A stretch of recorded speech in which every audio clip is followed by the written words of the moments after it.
Baik, Assalamualaikum warahmatullahi wabarakatuh. Selamat pagi dan salam sejahtera untuk kita semua. Pertama-tama, marilah kita panjatkan puji dan syukur kehadirat Tuhan Yang Maha Esa, karena atas karunia-Nya kita dapat melaksanakan diskusi mata kuliah perilaku dan keorganisasian.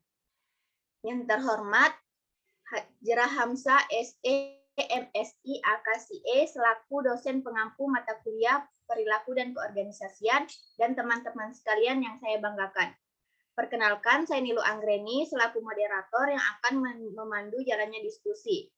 Dan teman kelompok kami yang pertama ada Maria Miranti Tangdi, Indri Yanti Hisalihi, Fitria Suci Nugraha, Farid Agung Ramadan, dan Andi Triraka Afarin Islami. Adapun materi kami yaitu sikap dan kepuasan kerja. Maka untuk mempersingkat waktu, saya persilakan kepada pemateri pertama. Baik, terima kasih atas kesempatan yang telah diberikan. Materi yang pertama ialah sikap.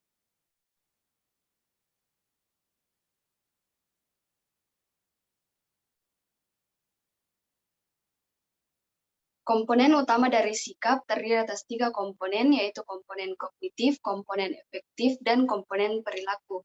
Komponen kognitif merupakan sikap yang dapat berasal dari keyakinan seseorang mengenai karakteristik dari objek sikap dalam Berenson-Wilson-Eckert 2012. Misalnya, jika kita mempertimbangkan sikap kita terhadap suatu objek tersebut, suatu objek seperti air purifier dengan melihat fakta-fakta mengenai objek tersebut. Komponen yang kedua yaitu komponen efektif.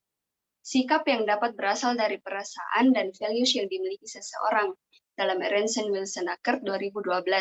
Dari pengertian tersebut dapat disimpulkan bahwa sumber-sumber objek atau ide yang dievaluasi ini berasal dari berbagai sumber seperti value yang dimiliki seseorang, seperti agama dan keyakinan moral. Yang ketiga yaitu komponen perilaku. Sikap yang dapat berasal dari observasi akan bagaimana seseorang berperilaku terhadap suatu objek dalam Berenson-Wilson-Eckert 2012. Sekian dari saya kembalikan kepada Baik, kepada pemateri selanjutnya saya persilakan. Terima kasih atas kesempatan yang diberikan. Untuk materi berikutnya adalah perilaku dan sikap. Perilaku organisasi adalah suatu studi yang menyangkut aspek tingkah laku manusia dalam suatu organisasi atau suatu kelompok tertentu. 1. Untuk memahami perilaku yang terjadi dalam organisasi. 2. Meramalkan kejadian-kejadian yang terjadi di dalam organisasi. 3. Mengendalikan perilaku. Dari Nimran dalam Ardana DKK 2008, ketiga tersebut dapat dikatakan 1. Prediksi dalam kurung memprediksi perilaku orang lain adalah syarat penting bagi kehidupan keseharian bersama, baik di dalam maupun di luar organisasi. 2. Eksplanasi atau penyelarasan berbagai peristiwa, atau maksudnya eksplanasi atau kejelasan terhadap berbagai peristiwa yang terjadi dalam organisasi. 3. Pengendalian. Semakin banyak perilaku atau kejadian yang dapat dijelaskan, maka pada gilirannya akan dibutuhkan bentuk kontrol atau pengendalian perilaku. Sikap. Sikap adalah keteraturan perasaan dan pikiran seseorang dan kecenderungan terhadap aspek lingkungannya. Adapun ciri khas sikap adalah 1. Mempunyai objek, orang, perilaku, konsep, situasi, dan benda. 2. Mengandung penilaian, baik itu setuju, tidak setuju, suka maupun tidak suka. Sikap yang diekspresikan oleh seseorang tidak selalu bisa diperkirakan perilaku yang terkait. Beberapa sikap dapat sesuai dengan perilaku, yaitu perilaku yang spesifik. Semakin spesifik atau khusus suatu sikap terhadap perilaku, maka akan semakin baik dalam memperkirakan perilaku yang terkait. Potensi sikap. Semakin kuat sikap dalam pemikiran seseorang, maka semakin besar pengaruhnya terhadap perilaku. 3. Penonjolan sikap. Menunjukkan kesadaran diri seseorang terhadap kesadaran diri seseorang, memfokuskan perhatian pada diri sendiri termasuk sikap seseorang. Sekian dari saya Baik, kepada pemateri selanjutnya saya persilakan. Baik, sikap kerja yang utama. Sikap kerja berisi evaluasi positif atau negatif yang dimiliki oleh karyawan tentang aspek-aspek lingkungan kerja mereka. Penelitian dalam perilaku organisasi berhubungan dengan 3 sikap. Yang pertama, kepuasan kerja atau job satisfaction adalah suatu perasaan positif tentang pekerjaan seseorang yang merupakan hasil dari sebuah evaluasi kerja. Yang kedua, keterlibatan pekerjaan atau job involvement adalah mengukur sampai di mana individu secara psikologis memihak pekerjaan mereka dan menganggap penting tingkat kerja yang dicapai sebagai bentuk penghargaan diri. Yang ketiga, komitmen organisasional atau organisational commitment merupakan suatu keadaan di mana seorang karyawan memihak organisasi tertentu serta tujuan dan keinginannya untuk mempertahankan keanggotaan dalam organisasi tersebut. Selebihnya saya serahkan kepada moderator. Baik, kepada pemateri selanjutnya saya persilakan. Baik, terima kasih kepada moderator. Adapun materi selanjutnya yaitu kepuasan kerja. Mengukur kepuasan kerja. Menurut DAF bahwa penilaian kerja, performance appraisal, terdiri atas langkah-langkah dari peninjauan dan penilaian kinerja karyawan, melakukan penilaian dan menyediakan umpan balik kepada karyawan. Tujuan dasar pengukuran kinerja adalah memberikan informasi tentang kinerja pegawai. Organisasi pada umumnya menggunakan penilaian kinerja dalam 2 peran yang memiliki potensi konflik. Yang pertama, penggunaan administrasi untuk mengukur kinerja dalam memberikan dokumentasi keputusan administratif mengenai pegawai, untuk menentukan promosi jabatan pegawai, menentukan mutasi dan tugas. Yang kedua, penggunaan pengembangan atau developmental. Penggunaan peran ini berfokus pada pengembangan individu. Menurut Gomez Mejia et al. Bahwa penggunaan penilaian kinerja adalah untuk pengidentifikasian atau identification, pengukuran, measurement, dan manajemen. Yang pertama, identifikasi. Berarti menentukan bidang apa yang harus diperiksa ketika mengukur atau menilai kinerja. Yang kedua, pengukuran. Merupakan pusat dari sistem penilaian, mensyaratkan membuat penilaian manajerial tentang bagaimana baik atau buruk kinerja pegawai. Dan yang terakhir, manajemen. Ini berarti bahwa atasan harus memberikan umpan balik antara pegawai dengan pelatih atau coach pegawai untuk meningkatkan kinerja yang lebih tinggi. Baiklah, saya kembalikan kepada moderator. Baik, kepada pemateri selanjutnya saya persilakan. Baik, terima kasih. Materi selanjutnya yaitu yang memunculkan kepuasan kerja. Sumber daya manusia merupakan faktor penting penentu kesuksesan perusahaan dalam mencapai tujuannya. Karena berhasil atau tidaknya perusahaan dalam mencapai tujuan sangat bergantung pada kemampuan sumber daya atau karyawannya dalam menjalankan tugas-tugas yang diberikan. Kinerja karyawan adalah keluaran yang dihasilkan oleh fungsi-fungsi atau dimensi pekerja atau profesi yang dilaksanakan oleh sumber daya manusia atau pegawai dalam waktu tertentu, menurut Wirawan 2013. Kinerja karyawan yang baik ditandai dengan adanya kualitas kerja yang baik dalam menyelesaikan setiap pekerjaan yang diberikan oleh pemimpin dengan tepat sesuai waktu yang ditentukan dan dapat mencapai setiap target yang telah ditetapkan oleh perusahaan.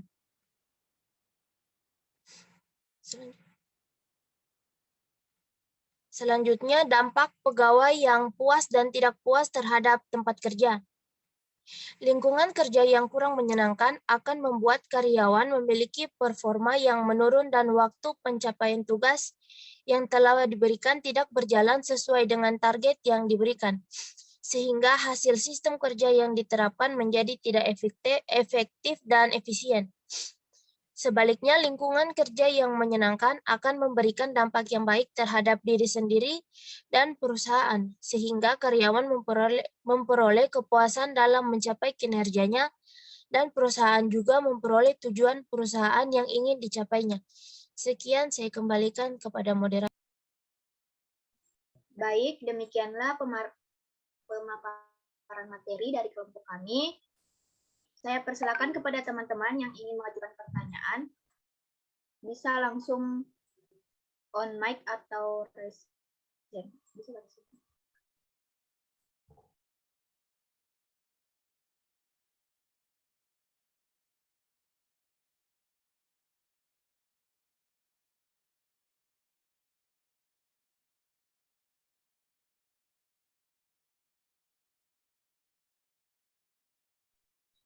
Baik, Saudari Lili mungkin bisa mengajukan pertanyaan. Baik, terima kasih atas kesempatan yang diberikan.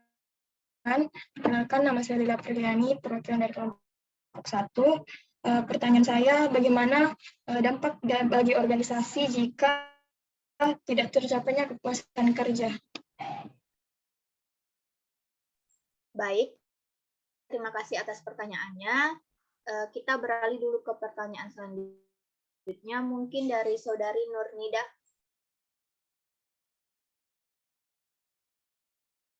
Baik, terima kasih atas kesempatannya. Perkenalkan, nama saya Nurnida Naziha, perwakilan dari kelompok 5.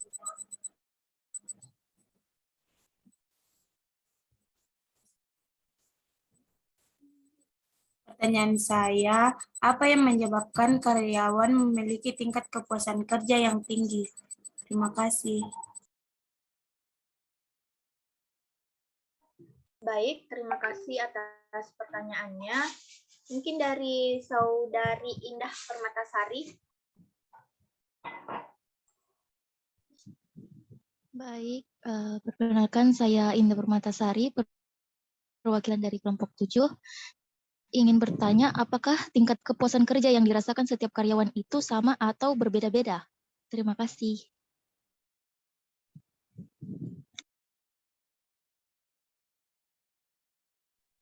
Baik, terima kasih atas pertanyaannya.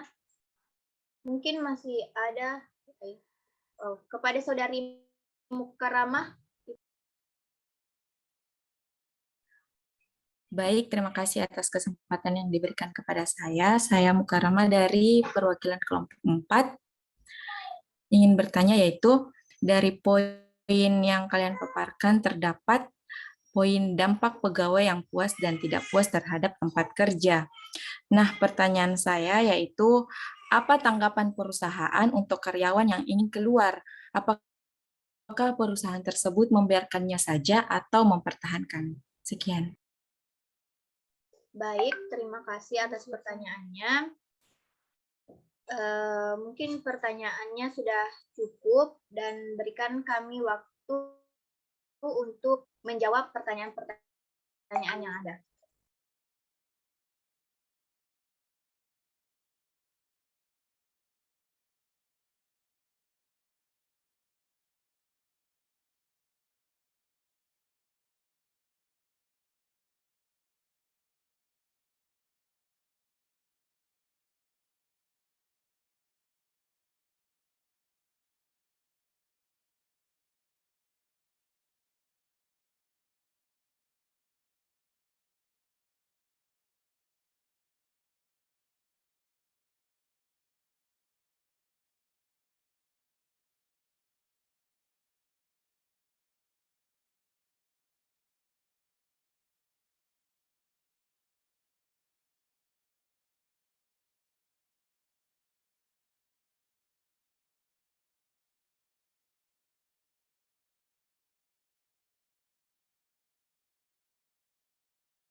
Baik, untuk pertanyaan pertama dari Saudari Lili akan dijawab oleh Saudari Maria Miranti. Baik, saya akan menjawab pertanyaan dari Saudari Lili. Bagaimana dampak bagi organisasi jika tidak tercapainya kepuasan kerja bagi karyawan? Dampak jika tidak tercapainya kepuasan kerja akan menurunnya produktivitas hingga yang lebih buruk, yaitu menimbulkan kerugian. Dampak yang kedua yaitu keluarnya pegawai. Biasanya karyawan yang tidak puas tidak akan berpikir dua kali untuk meninggalkan sebuah perusahaan. Sekian dari saya kembalikan ke moderator. Baik, bagaimana untuk Saudari penanya dengan jawaban kami? Terima kasih atas jawabannya, saya sudah paham.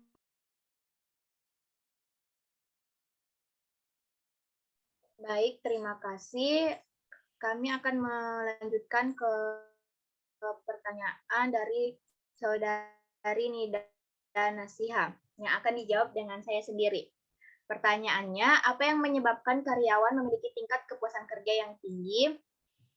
Kepuasan kerja dipengaruhi oleh banyak hal seperti kerja itu sendiri, bayaran, promosi, pengawasan, dan rekan kerja. Namun, kepuasan kerja tidak hanya berkaitan dengan kondisi pekerjaan. Kepribadian juga memainkan sebuah peran. Penelitian menunjukkan bahwa individu yang mempunyai kepribadian negatif biasanya kurang puas dengan pekerjaan mereka. Baik, kepada Saudari penanya, bagaimana atas jawaban? Memang jawabannya sudah jelas. Terima kasih.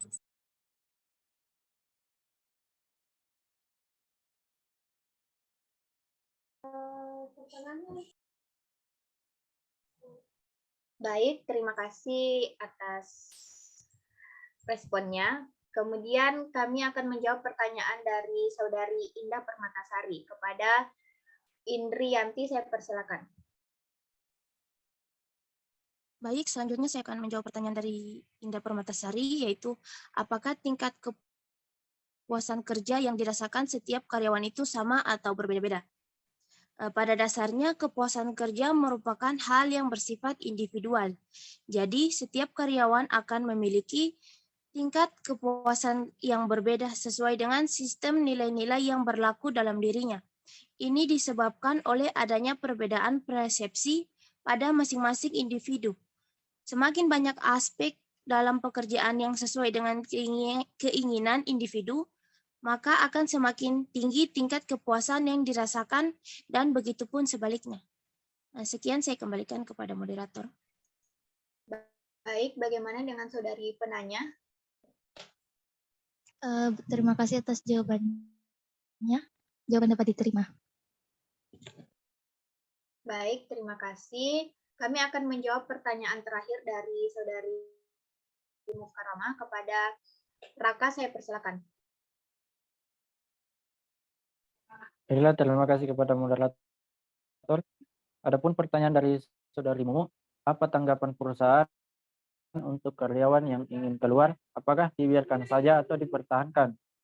Menurut hasil diskusi kelompok kami, terlebih dahulu memahami dengan sangat jelas tentang alasan karyawan untuk mengundurkan diri. Apabila itu kesalahan dari perusahaan, maka perusahaan harus memperbaiki kesalahan mereka dan mempertahankan karyawan tersebut. Terlebih lagi untuk mendapatkan karyawan yang berpotensi itu tidak mudah dan membutuhkan banyak biaya. Perusahaan juga dapat menawarkan kepada karyawan untuk pindah jabatan apabila karyawan tersebut tidak nyaman lagi pada jabatannya pada saat ini.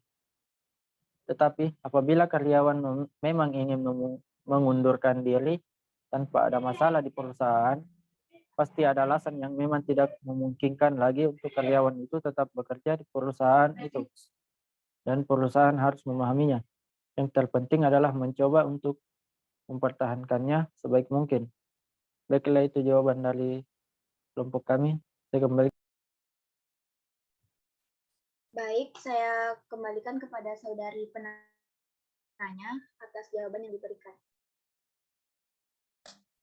Baik, jawabannya sudah saya terima. Terima kasih. Baik, demikianlah sesi tanya jawab dari kelompok kami, dan sesi tanya jawab ini menandakan berakhirnya presentasi pada hari ini. Saya ucapkan banyak terima kasih kepada teman-teman yang telah menyimak dan memberikan pertanyaan kepada kelompok kami. Semoga ilmu-ilmunya dapat dikembangkan dengan baik. Saya Nilo Anggreni selaku moderator pamit undur diri. Wassalamualaikum warahmatullahi wabarakatuh.